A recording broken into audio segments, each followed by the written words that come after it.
ลำบวงสรวงปู่ถวายกองยาวนะคะพร้อมกับหนังเจ็ดจอเจ็ดขึ้นโดยสันแม่ผู้บุญไว้นะคะว่างศิลาเลยสร้างปู่ศรีสัตนาคราชนะคะวันที่19อย่าลืม19ด้วยค่ะวันที่19 เมษายน 2569จุดธูปก็ได้956นะคะตัวแรกนะคะที่เพิ่นทำพิธีมี8ว่าไม่883เนี่ยค่ะตัวแรกแต่ว่าตัวที่แม่ครูมาจุดนะคะได้956งวดก้อนๆนะคะว่างศิลาฤกษ์ศาลภายในได้144ด้วย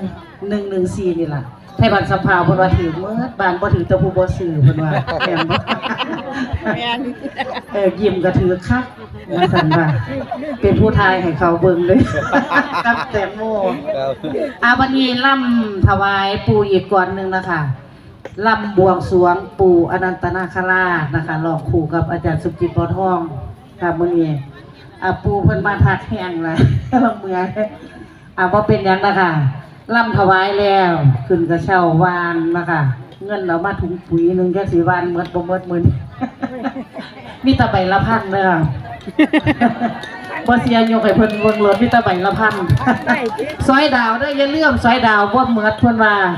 ซอยดาวบ่ทันเหมือนให้ยิ้มจัดการมันครับเปิดมันสิเดือดก่อน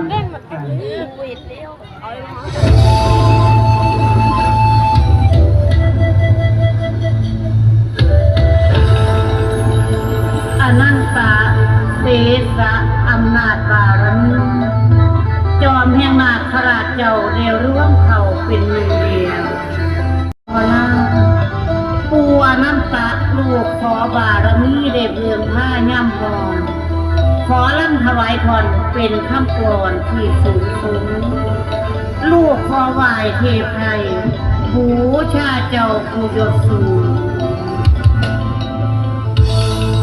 จากก้าวกำเมืองใหญ่บาดาลจากกว่านั้นแสนนานก็บ่มีใครหูมีแต่ทำนั้นเจ้าอนันตาผู้ยิ่งใหญ่ลูกมาขอกราบไหว้องค์เจ้าให้เบิ่งแงงสิมาล้ำบอกเกมคารวะองค์นาโคผู้ที่คล้องบาดาลเสื่อมนานมาแล้วจากว่าเป็นดวงแก้วแนวนิ้นคือดินแดงขอถวายกราบไหว้วันเจ้าให้ลำดูเป็นทุกเทียนดอกไม้ใบสีแต่งงามละคงขอให้องค์นาโตเปิดทิศทางให้งามแจ้ง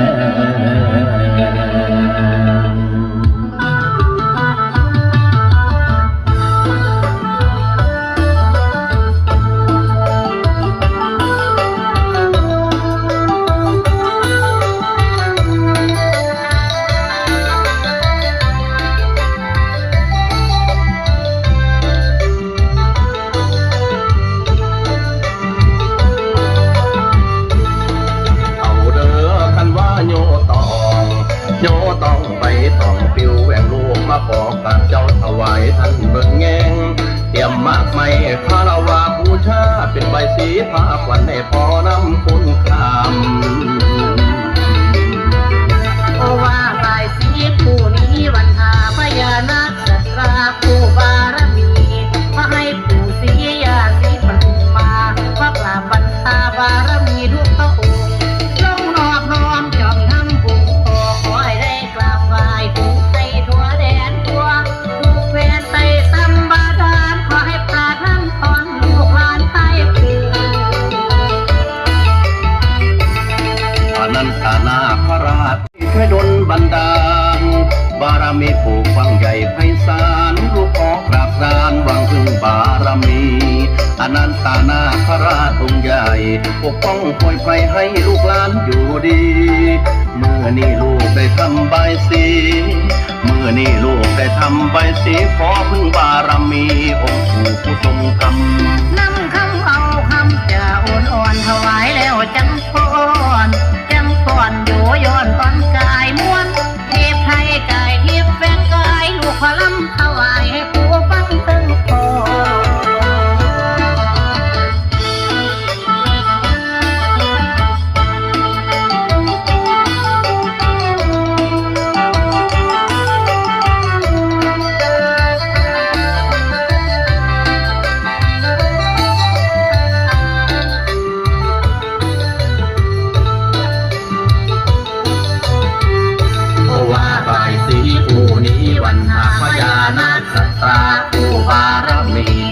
ให้ปู่ศรียาศรีปทุมมาขอกราบพันธาบารมีทุกพระองค์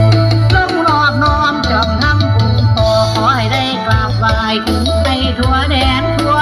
ทุกแฟนไต่ตำบาดาลขอให้ปราดท่านตอนลูกหลานไทยคือ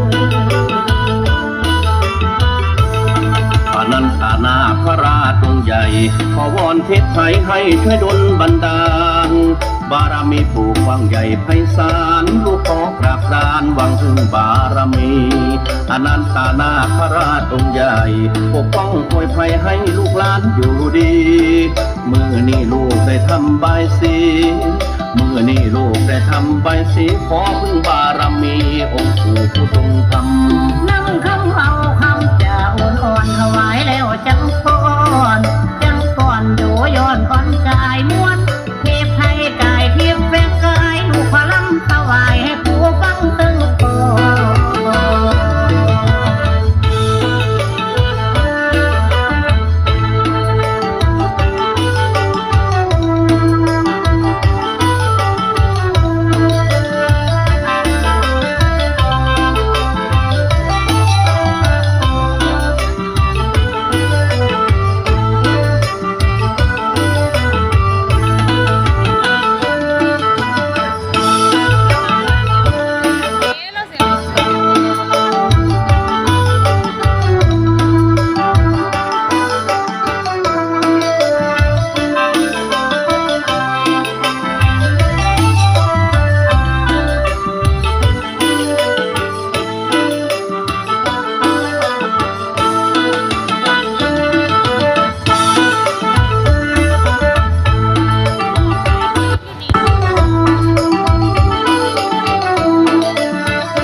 นาคราชเอาเข้าไปเบิ่งใน YouTube เลยเด้อถ้านักเที่ยวให้เห็นเจ้าของนำก็มีได้เป็นไปได้นั่นเองค่ะเอาวันนี้เตรียมตัวนะคะเตรียมตัววานโปรยท่านขึ้นกระเช้านะคะหลังจากที่วานโปรยท่านเรียบร้อยแก่ไข่นะคะเด้อมีการแก่ไข่ใจเย็นๆ